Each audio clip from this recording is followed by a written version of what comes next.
আমি আজকে স্বরাষ্ট্রমন্ত্রী আছেন, মাননীয় প্রধানমন্ত্রী আছেন, আমি এখানে প্রশ্ন করি, আমি কি রক্ত ঝরিয়েছি? আমরা রক্ত ঝরিয়েছি বলে আপনারা আজকে সংসদে প্রধানমন্ত্রী স্বরাষ্ট্রমন্ত্রী হয়েছেন।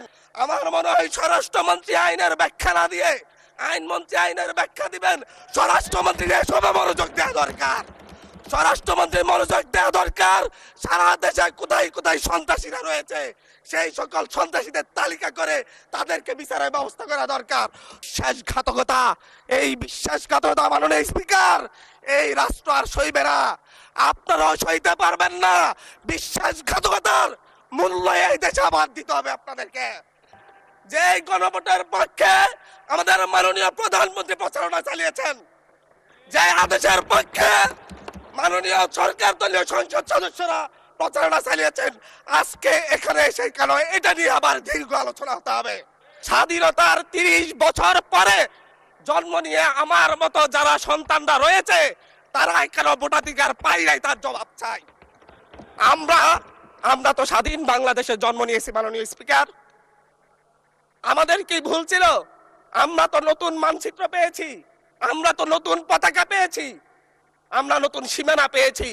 আমাদের পূর্বপুরুষরা 1971 সালে রক্ত দিয়ে আমাদের জন্য একটি নিরাপদ বাংলাদেশ গড়তে চেয়েছেন, কিন্তু আমরা কি সেই নিরাপদ বাংলাদেশ পেয়েছি? আমরা কি সেই নতুন বাংলাদেশ পেয়েছি?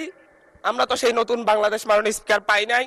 71-এ 30 লক্ষ মানুষ শহীদ হয়েছে, জীবন দিয়েছে, তাদের পরবর্তী সন্তানরা যেন নিরাপদ বাংলাদেশে ভোটাধিকার পায়, যেন রক্ষী বাহিনী না হয়, যেন ভোটাধিকার পায়, যেন আবার দুর্ভিক্ষ না হয়। কিন্তু আমরা কি দেখেছি? আমরা দেখেছি বাংলাদেশে দুর্ভিক্ষ হয়েছে। 1973 সালে ভোট চুরি হয়েছে। আমরা দেখেছি তার পরবর্তী সময়ে শহীদ প্রেসিডেন্ট জিয়াউর রহমান বাংলাদেশকে অর্থনৈতিকভাবে, রাজনৈতিকভাবে, গণতান্ত্রিকভাবে বাংলাদেশকে পুনরুদ্ধার করার জন্য উনি অটল ভূমিকা রেখেছেন। উনি আমার দ্বীপ হাতিয়াতে 3 বার গিয়েছেন। আমি যেদিকে তাকিয়েছি, আমার এই বেড়িবাঁধ কে করে দিয়েছে? মেজর জিয়াউর রহমান। আমার এই খালকে খনন করে দিয়ে গেছে মেজর জিয়াউর রহমান। তারপরে এরশাদ এসেছে, বেগম জিয়া এসেছেন।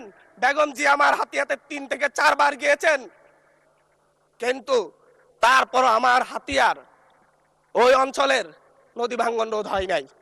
ওই অঞ্চলের লক্ষ লক্ষ মানুষ ঘরবাড়িহীন ভাবে পড়ে আছে। আমি এই ইলেকশনে ভোট ডাকাতি দেখেছি, আমার গাড়ি বহরে হামলা করা হয়েছে। আমি কি এই ইলেকশনের জন্য নিজের রক্ত জড়িয়েছি?